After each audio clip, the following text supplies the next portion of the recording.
रंग का वो को कबूतर फड़िया चिट्टा वाला ठीक है। तब उन्हें के बाबे ने आवाज मारी कि यार है कबूतर ना सानू दे जा ओए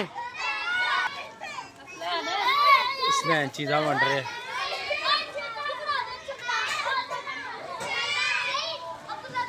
अच्छा जी सीन आया बाबे ने कहा यार कबूतर सानू दे जा। उन्हें कहा भाई चिट्टा वाला है। बाबे ने किया फोन ठीक है। बाबे ने कहा चिट्टा वाला मैं खवा देना तेरा 500 तेरा ते 1000 मेरे 500 बाबा कहना मैनू दे दी तो 1000 तू रख ले। उन्हें क्या कर दे फोन जो उन्हें फोन किया तो कबूतर निकले आया बाबे के वाकफ का।